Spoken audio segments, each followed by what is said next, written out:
Greetings, future scholars of America. It's Mr. Barfield with another grammar video. Feel free to pause, rewind, fast forward, do anything you need so that you have the best notes possible. Today's topic, compliments, and not compliments with an I, like, oh my gosh, you look so nice today. Compliments with an E, which is a word or word that completes the meaning of a verb. Think of it this way. If it has a complet E, it completes. Yeah, see what I did there? There are four kinds of grammatical complements: direct object, indirect object, object complement, subject complement. So a direct object, that's a word that answers the question whom or what after an action verb. For example, action verb sent. Friends sent what? The actors? Wait, that doesn't make sense. What did the friends send? Flowers. Oh, they sent flowers. Flowers is the direct object. So if you ever have trouble finding a direct object, like I just did with this one, here's what you do. Step 1, say the subject, friends. Step 2, say the verb, friends sent. Step 3, say who or what. Friends sent who? No, not the actors. Friends sent what?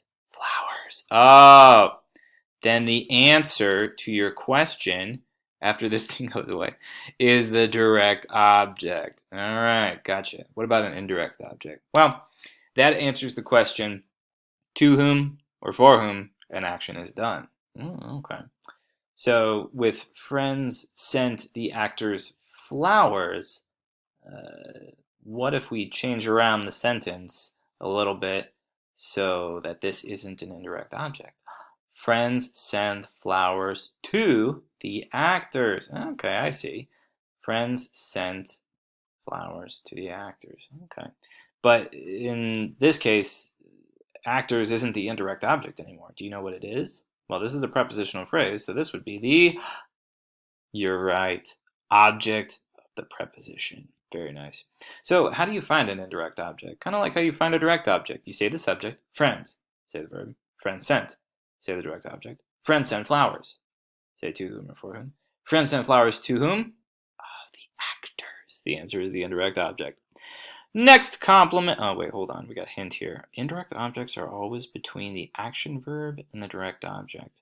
Oh, that's a helpful hint that may serve you well in future grammar adventures. Now we're going to move on to object complement. That answers the question what after a direct object by identifying or describing it. Rule! They only occur in sentences with direct objects, usually following the direct object. Let's look at an example. In this case, it's an adjective. Residents find the park. They find the park what? Peaceful. Peaceful is an adjective that describes park. It's like it complemented the object in the sentence, like an object complement. What about Katie appointed me treasurer and cook? Here they're nouns. Katie appointed me what? Treasurer and cook. Compound object complement. Very nice. What about my grandmother considers the property hers? Well, your grandmother considers the property what? Hers. Pronoun. So it can be an adjective, noun, or a pronoun. Lastly, subject complements. Those follow a subject and a linking verb and identifies, describes the subject. If this sounds familiar, it's because we talked about it in a previous video. Chances are you already have notes on this. There are two kinds: predicate nouns, predicate adjectives. Predicate noun is a noun or a pronoun that follows a linking verb and points back to the subject, like Marty is a moose. And then predicate adjective, which follows linking verb and points back to the subject. Marty is gentle. All right, that's all for today. Thanks for watching, everybody.